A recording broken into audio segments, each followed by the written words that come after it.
Azkenean, zama ontzi batean egin zuen ihes Donibane Prieto.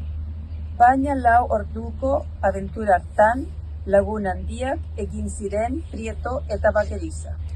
Horren handiak, ezen Bakeriza bera joan zen handik urte batzuetara herriko alkatearekin batera Madrilera Prietorengana. Berau hirigintza ministro izendatu zutenean. Hondarribako portua zaharberritzeko eskatu nahi zioten ministro berriari, Gaizko sarrera arriskutsu hura zela eta. Iritsi dira Bakeriza eta alkatea ministerioko atera.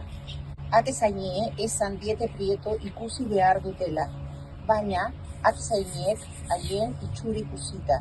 Ez diete sinetxi eta sarrera ukatu diete.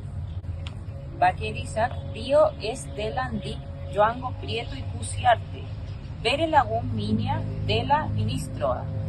Atezainek handik alde egiteko, mesedez. Bakerizak ez da pentsatu ere, tirabirak oiuak. Prieto bera atera da bulegotik zalaparta ura zer den galdetuz. Ezagutu du Bakeriza, bulegora zarrarazi ditu, lagun zarrak dira. 1932an onartu zen Portu Berrirako plana, Bakerizaren bizitatik egun gutxira. Orduan bai, aurkitu zuela Bakerizak bide zuzena. Portuko horretan, dena den, Juan Jose Mazizidorrek zerezan handia izan zuen. Prieto gehi ondarroa, hitzak sartu dituen Google bilatzailean, eta hainbat orrialderen loturak agertu ziren. 8. Museo 21 izeneko atari bat zen.